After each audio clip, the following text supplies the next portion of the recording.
Hello, grant writers. Welcome to another lesson in this grant writing course. In the previous lesson, lesson 2 of this module 4, we've looked at a real walkthrough of a CFP. We've done a real walkthrough through a potential CFP that an organization can apply for. And also, I also, in that previous lesson, shared a particular project that I worked on together that got submitted for that real CFP. All right, so in this lesson, what we're going to be looking at is a continuation of some of those things that has been mentioned in the previous lesson and the one that follows. Remember, I mentioned that there are 2 or 3 ways that funders will want you to submit proposals. So since we are in this module 4, which is writing your proposal like a pro, we look at one of those approach, and one of them is covered in the lesson 2 of this module 4. So if you have not seen that lesson 2, I'll just say you should go and see that, because we did a real CFP walkthrough through that lesson 2 of the module 4. So what we're going to be looking at today is we're going to be doing another real CFP walkthrough, but in this case, we are going to be looking at some of these funders that they want you to log in, or maybe they provide a Google form or maybe Microsoft form or whatsoever that they provide, that they want you to log in, and then they want you to fill out the questions, right? You know, in the first approach that we look at in the module, in the lesson 2, we looked at you can download their documents. You download the documents, and then from the documents you look at what they are asking for, and then you provide the responses to that. All right, so continuing from where we stopped, we're going to be looking at this. I'm going to show you.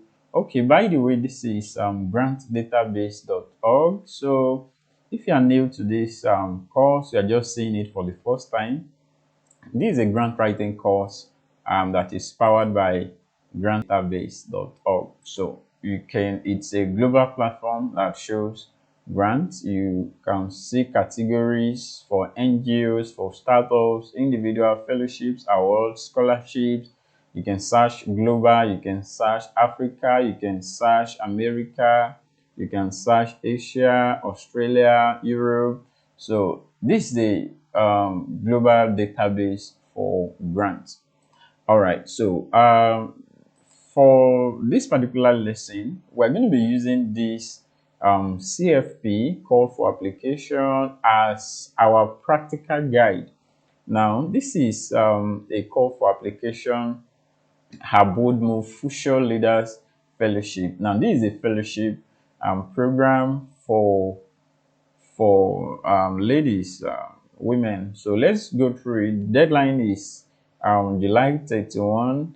One of the things that we've established in this particular course is that from module 1 to this, where we are currently, we've been able to establish that as a grant writer, your work is majorly in understanding. Your work is to understand some buzzwords. So we're going to be doing that in the course of this right now.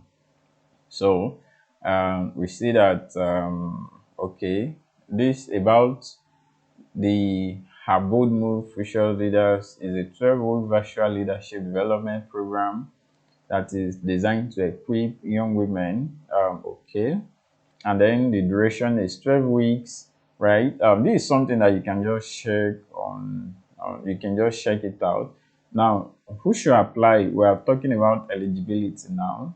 So US-based college students. So that means that for you to be able to apply for this particular fellowship, you must be in the US. So if you are not in the US, you have no business to do here. If you are a recent graduate within 2 years, any individual, young leaders, in as much you are a woman rather. So these are some of the things you stand to gain if you are part of this fellowship, the benefit for you.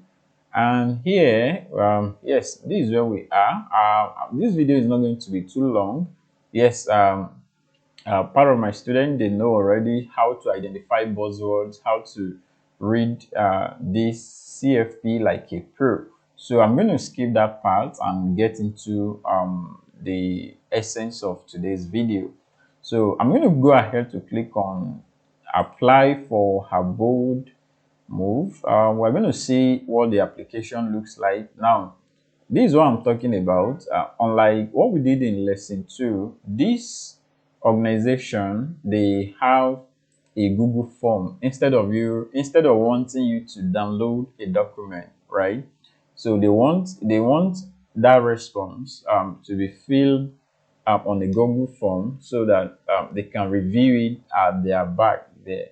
So from here, you see they put their information, her bold move, Fuchsia's leaders, fellowship application. So they have information about them. They make it known here that applications are accepted on a rolling base. All applications must be received on or before August 31st to be considered. All right. So what we are going to be doing here now is we're going to be going through the application. I will take you through the application just like every normal application, right? Just that this one is online. And meanwhile, some of these grant funders, their own might be for you to log into their online platform. So it can be whatever means that they want you to fill out. So they ask for name, talking about your legal name. So here you put your legal name there, and you ensure that it's a name that it's on your document, especially your ID, right? And then pronoun, what's your pronoun? So this asterisk here, it shows that this question is important, like is necessary for you to answer it. So if you are seeing this red on Google form, it means that you have to put something in this response because they are required. So your name, your legal name, your pronoun, whatever your pronoun is. Remember, if you are filling aspect of pronoun, this fellowship is for young women, right? You want to show that your pronoun reflects that you are a woman. Okay. So your email, they request for email, that ensure you put valid email there because that is where they'll be reaching out to you for some other information, or if you qualify to the next stage. So this is where they will reach out to you, right? So also they want to know, how did you hear about us? Wherever you hear about them, if you are hearing them from GrantsDatabase, you can just select other and you can put grants database, for example, the so you can just do that so that they will know that the opportunity is listed on our platform. All right, that is by the side, but you can just select wherever you hear you hear about them. So another thing they want to know is, although it's optional, if you are being referred or who referred you, right? So this is optional, is not important. So that is why is not, the red box is not there, and there's no asterisk there also.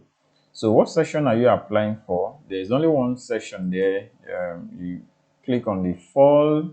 Now they require your university. Remember, when we look at who can apply here, who should apply.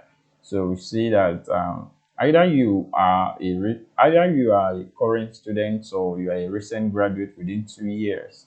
So you can apply for this. So they ask for your college or university, they ask for your course or study, and expected graduation year. This if you are still a student, where when you are expected to graduate. So, or if you have graduated, you can just put the year here. And then they ask for where will you be physically located, like maybe state, city, or during the program, wherever you want to be. Now, this where I want to say something about. Tell us about yourself and why you are interested in this program. And they want to know about you, right? They want to know um, about you more than your name, more than your email address, more than where you are. They want to know, yes, why you are interested in their program, right? So now you have to mind something here. One thing I want you to mind is they have a specific number of words that they want you to fill out. So if you're going to be telling them about yourself, you have to do it within 100 to 200, 250 words. So that is 100 to 250 words.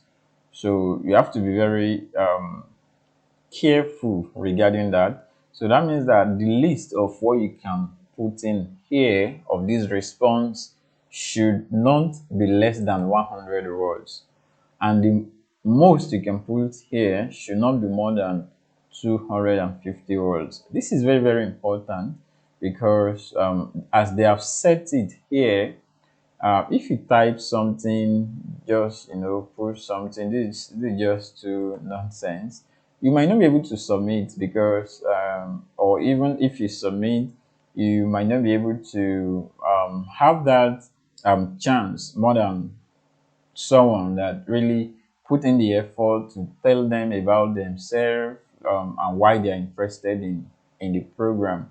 So you wouldn't want just to say that, hey, my name is so so, I'm here, and why I'm interested in this program is because I want to win. Not just like that. Like, make it details. You want to go into details of some of your experiences, some of your experiences that are very unique to you, that you can convince them with that, hey, this is why I want to be part of this program, being about part of this community that does this and all that. So you want to look at things that makes you unique, things, unique experiences. If you like football, for example, if you like, even if you like movie, remember, you want them to know that you are a potential leader, especially things that put you in a spot of leadership,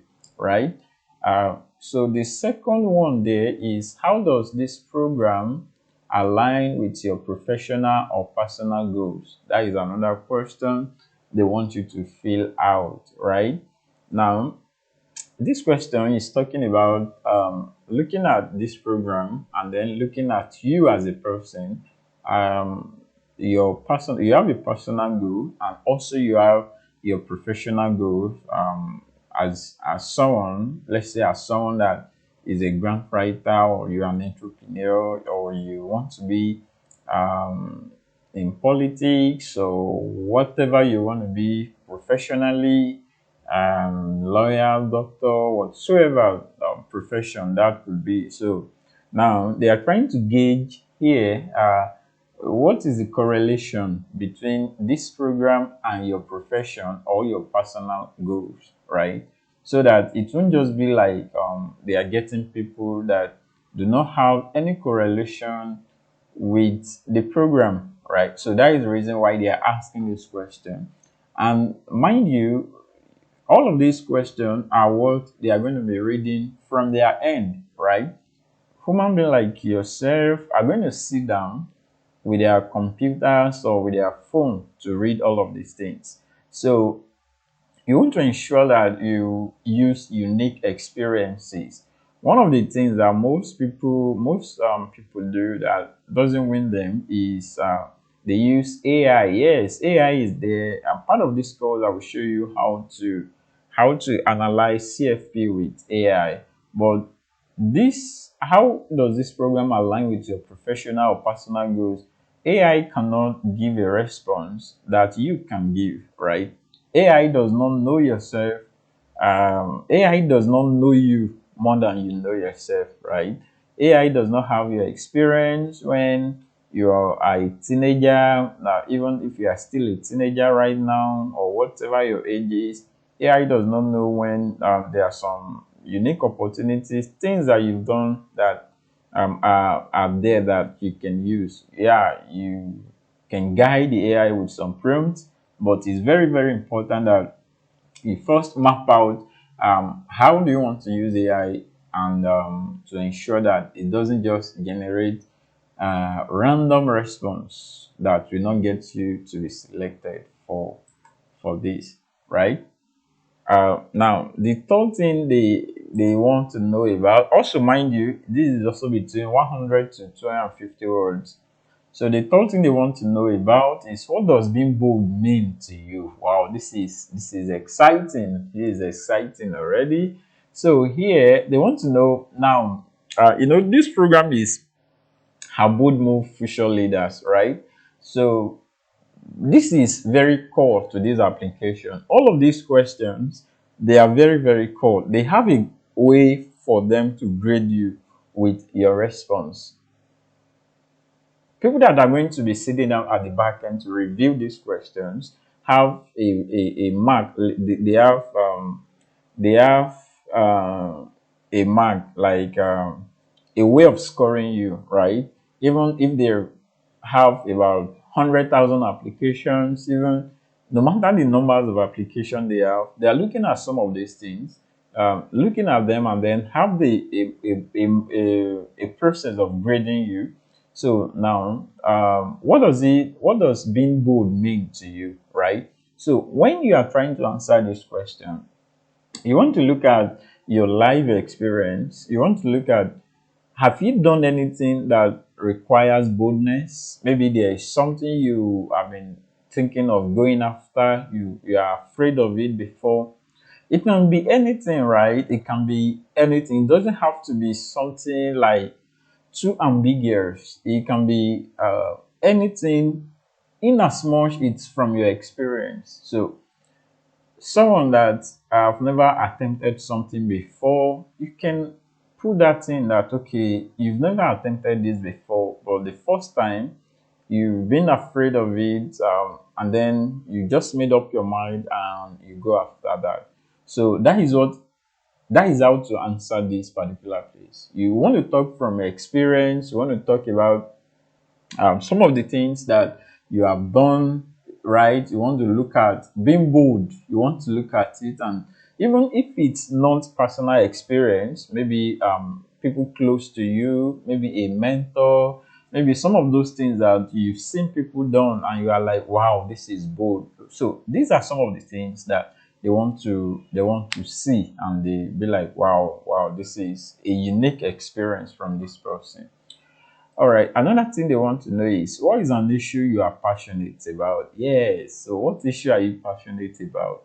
So in the world, as an example, there are a lot of issues: education, insecurity, um, uh, economic, agriculture, climate action, girls' education, a lot of things, health, sports, weather, like they are as numerous as they could be, but it depends on you, right? You know the type of issue you are passionate about.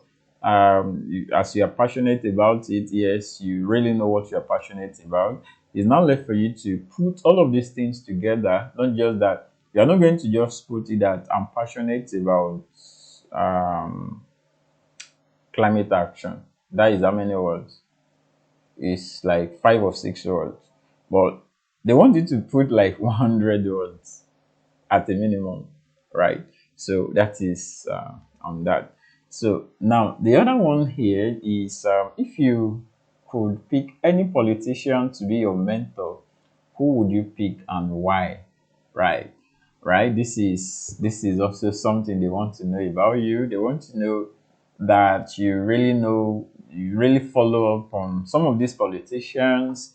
They want to know that you really know them, as maybe they represent your constituents, or they represent your state or wherever that county, wherever that could be. So they want to know that you have an eye. So looking at all the politicians in your state, in your country, so if you could pick any of them as your mentor, why will you pick that person and who that person be, right? So I think those are the questions that they ask you in this fellowship program, right? 1, 2, 3, 4, 5. So these 5 questions are main for you to get accepted into this fellowship. So next year they want your resume.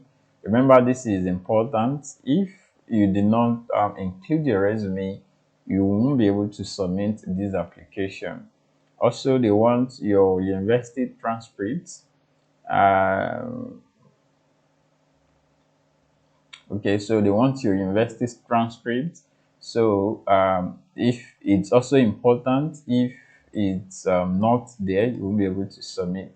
And they give a note here that if you are not able to obtain your official transcript, we accept unofficial transcript or copied or scanned transcript, mark sheets, or other similar documents that can stand in the place of university transcript.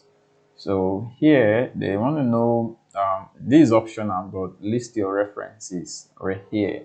So even is optional, you should at least give a name or two reference with their email address so that they can, if they want to follow them up or they see your application that this is really awesome and making sense, they can follow them up.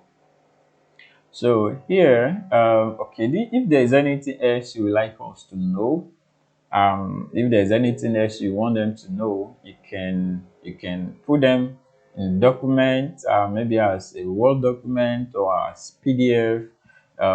You can submit here. Yeah.